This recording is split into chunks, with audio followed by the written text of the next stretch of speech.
दिल्ली के सिंघू बॉर्डर पर सैकड़ों किसान अभी भी जमे हुए हैं। किसान यूनियन ने थोड़ी देर बाद एक अहम बैठक करके फैसला करेंगे कि बुराड़ी मैदान जाना है या नहीं।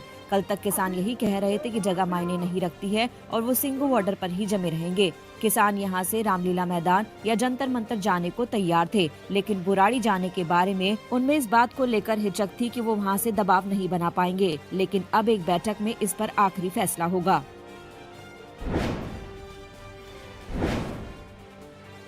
इसी बीच सिंघू बॉर्डर जहां किसान जमे हुए हैं, वहां सुरक्षा का कड़ा इंतजाम किया गया है। भारी तादाद में पुलिसकर्मियों को यहां तैनात किया गया है। लगातार हालात पर नजर रखी जा रही है। कुछ किसान बुराड़ी मैदान पहुंचे हैं, लेकिन ज्यादातर किसान सिंघू बॉर्डर पर ही डेरा डाले हुए हैं।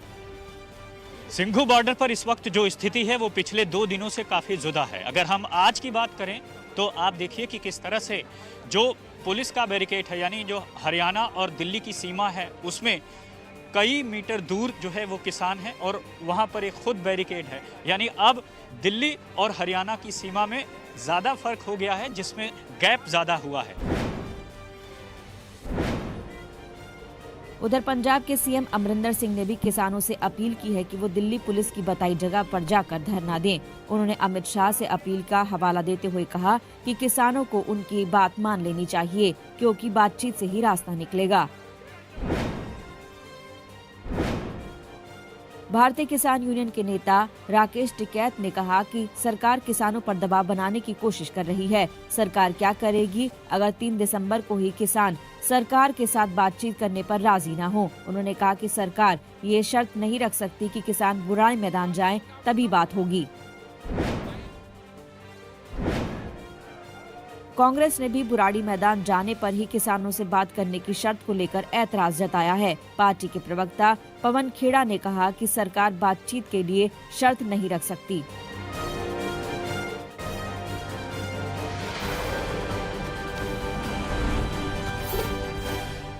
नए कृषि कानून के खिलाफ किसानों का आक्रोश जारी है।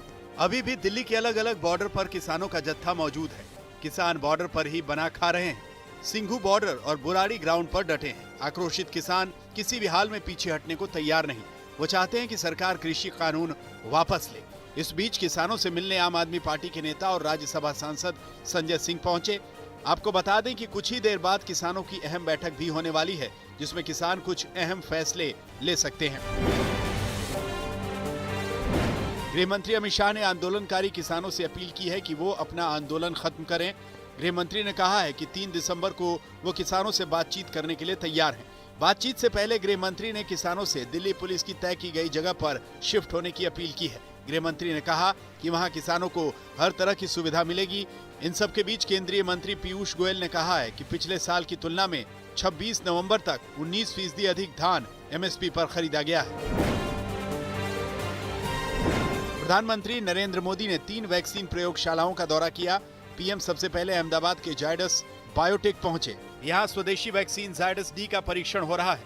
वैक्सीन दूसरे चरण की जांच से गुजर रही है। पीएम ने यहां वैक्सीन से जुड़ी जानकारी ली। इसके बाद प्रधानमंत्री हैदराबाद पहुंचे। यहां स्वदेशी वैक्सीन जायकोव डी का परीक्षण हो रहा है। वैक्सीन दूसरे चरण की जांच से गुजर रही है और इसके नतीजे बेहद अच्छे हैं। पीएम ने यहां भी वैज्ञानिकों से बात की। इसके बाद आखिर में प्रधानमंत्री पुणे के सीरम इंस्टीट्यूट ऑफ इंडिया का दौरा किया। यहाँ ऑक्सफोर्ड की कोविशील्ड वैक्सीन का प्रोडक्शन होना है। ऑक्सफोर्ड की वैक्सीन भी अपने आखिरी चरण की जांच से गुजर रही है। पीएम ने तीनों जगहों पर हर संभव मदद करने का भरोसा दिया है।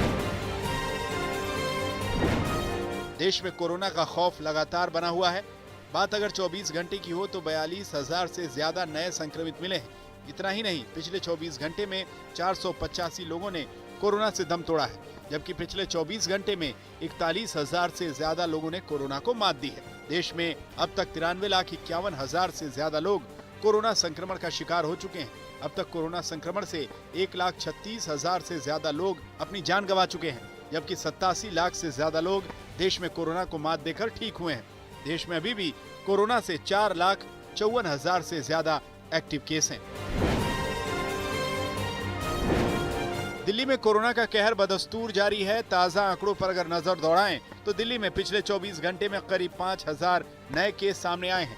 वहीं पिछले 24 घंटे में कोरोना संक्रमण से 89 लोगों ने दम तोड़ा है। मरने वालों का आंकड़ा पिछले हफ्ते के मुकाबले कम है, मगर ये आंकड़ा बताता है कि खतरा अभी जस का तस बना हुआ है। दिल्ली में अभी भी 36,000 से ज्यादा कोरोना के एक्टिव केस हैं। उत्तराखंड के ऊंचाई वाले इलाकों में बर्फबारी के बाद अब शीतलहर कहर बरपा रही है। उत्तरकाशी के कई इलाकों में जानलेवा शीतलहर चल रही है। बर्फबारी के बाद ठंड में लोगों का जीना मुहाल है। गंगोत्री में तो पारा -3 डिग्री तक पहुंच गया है। यमुनोत्री क्षेत्र में भी पारा माइनस में रिकॉर्ड किया गया।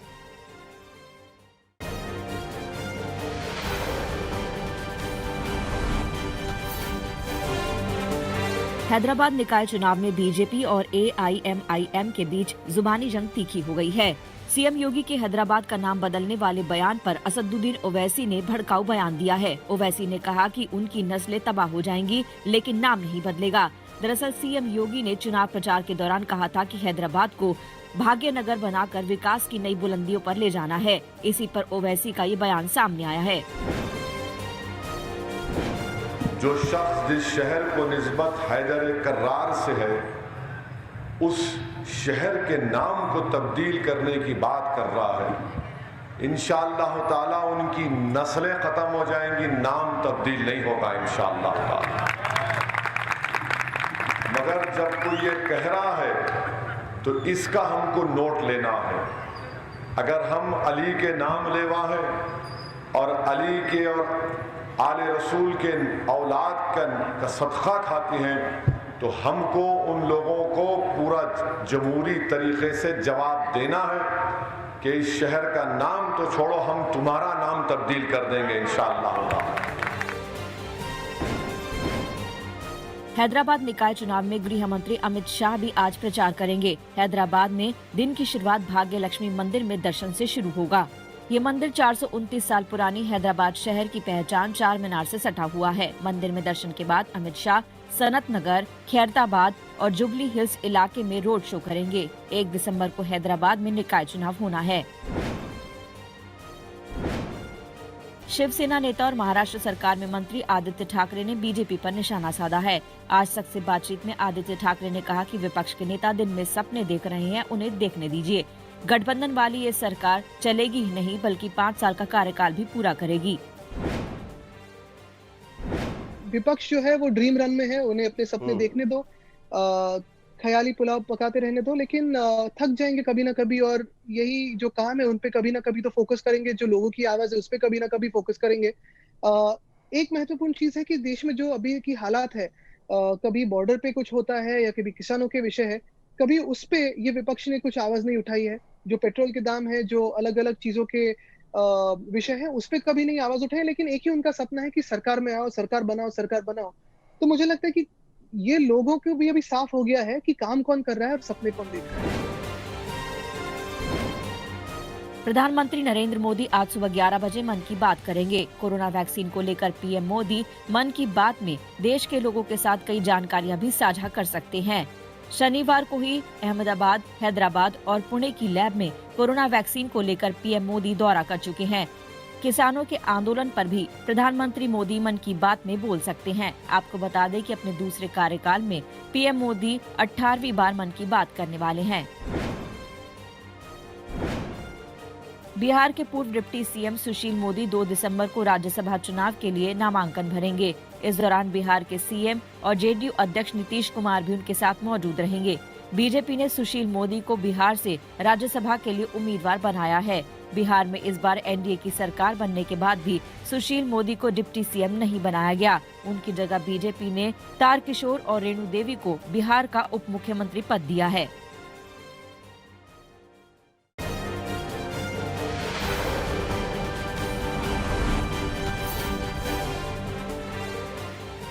ग्रेटर नोएडा में चीनी मोबाइल कंपनी ओप्पो की फैक्ट्री में आग लग गई। ग्रेटर नोएडा के थाना इकोटेक 1 क्षेत्र में स्थित ओप्पो मोबाइल कंपनी में आग के बाद भगदड़ मच गई। लोग सुरक्षित बाहर निकल आए, लेकिन लाखों का माल जलकर खाक हो गया। शुरुआती जांच में सामने आया है कि आग शॉर्ट सर्किट की वजह से लगी है। शिवहर में भी आग लगने से 10 घर खाक हो गए। भीषण आग में 1 दर्जन जानवर भी मर गए। कई गाड़ियों को भारी नुकसान पहुंचा है। फायर ब्रिगेड की गाड़ियों ने काफी मशक्कत के बाद आग पर काबू पाया। फायर ब्रिगेड ने स्थानीय लोगों की मदद से आग को बुझाया।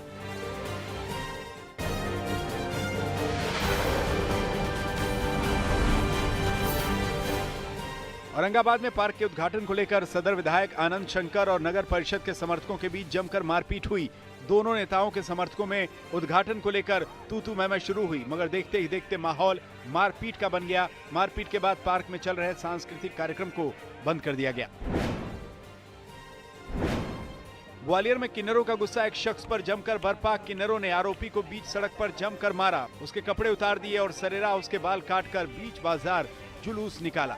जिस शख्स पर किन्नरों ने गुस्सा निकाला उस पर आरोप है कि वो फर्जी किन्नर बनकर लोगों से वसूली करता था। इंदरगंज थाना क्षेत्र में जब किन्नरों के गुट को पता चला तो उन्होंने उसे पकड़ लिया और इतना पीटा कि वो बेहोश हो गया।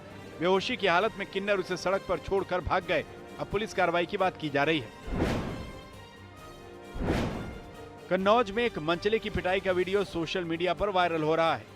मामला इंदरगढ़ थाना क्षेत्र का है। बताया जा रहा है कि जिस शख्स की पिटाई हो रही है वो आते जाते लड़कियों से छेड़खानी करता था। इसी मामले में लोगों ने उसे पकड़ लिया और इसकी जमकर धुनाई की। वीडियो वायरल हुआ तो मौके पर पुलिस पहुंची, मगर पुलिस को कोई नहीं मिला। अब एसपी ने कहा है कि पूरे मामले की जांच कराई जा रही है, जो भी दोषी होगा उसे सजा दिलाई जाएगी। राजस्थान के झालावाड़ में दर्दनाक हादसा हुआ। यहाँ खानपुर थाना क्षेत्र के 12 मेगा हाईवे पर अनियंत्रित रोडवेज बस ने बाइक सवार को टक्कर मार दी, जिसमें 2 युवक और 4 साल की बच्ची सवार थे। हादसे के बाद एम्बुलेंस पहुंची, मगर जब तक उन्हें अस्पताल पहुंचाया जाता तीनों ने दम तोड़ दिया था। हादसे के बाद पुलिस ने बस के ड्राइवर को पकड़कर रोडवेज जब्त कर लिया है। पंजाब के फिरोजपुर में बदमाशों का तांडव देखने को मिला। यहाँ ममदोट इलाके में 6 नकाबपोश बदमाश आते हैं और बाजार के चौकीदार को गन पॉइंट पर रखकर दुकान पर कब्जा जमाते हैं। नकाबपोश दुकान का शटर तोड़ते हैं और दुकान का सारा सामान गाड़ी में रखकर फरार हो जाते हैं। जाते जाते बदमाश हवाई फायरिंग भी करते हैं। हैरानी की बात यह है कि जिस वक्त बदमाश यहाँ से गुजर रहे होते हैं उसी वक्त यहाँ पुलिस भी मौजूद होती है, मगर पुलिस को कानों कान खबर नहीं लगती। नकाबपोशों की यह तस्वीर सीसीटीवी में कैद हो गई। बताया जा रहा है कि ये लूटपाट 10 लाख रुपयों के लेन देन के चक्कर में हुई है।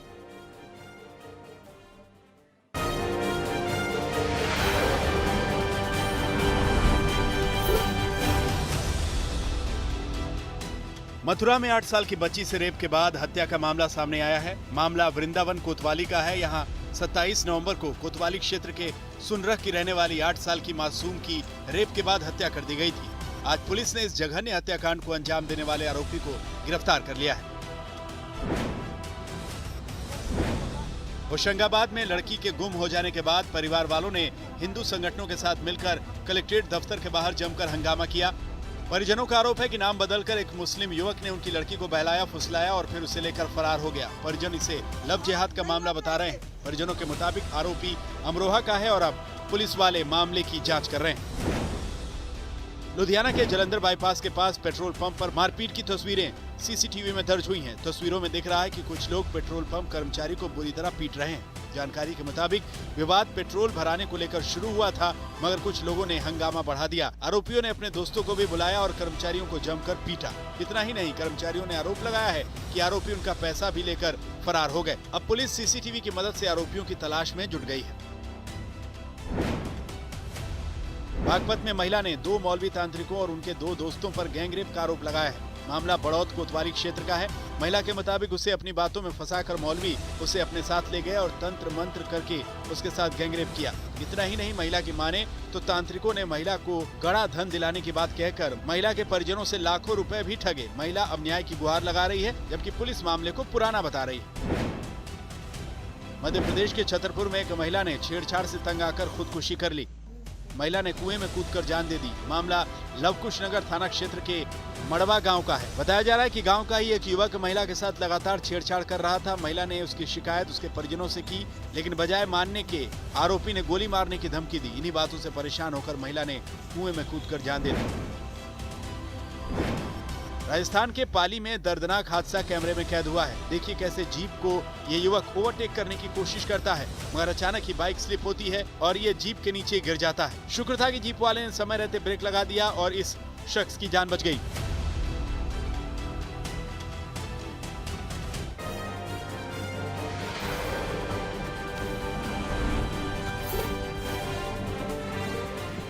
श्रीनगर लेह रूट पर जोजिला में भारी बर्फबारी के बीच एक गाड़ी फंस गई। अचानक हुई भारी बर्फबारी की चपेट में ये गाड़ी आ गई।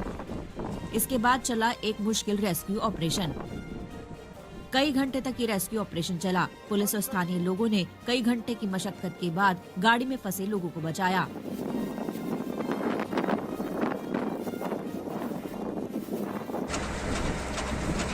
इस दौरान लगातार बर्फबारी होती रही। कई फुट तक बर्फ में दबी गाड़ी और इसके अंदर लोग फंसे थे।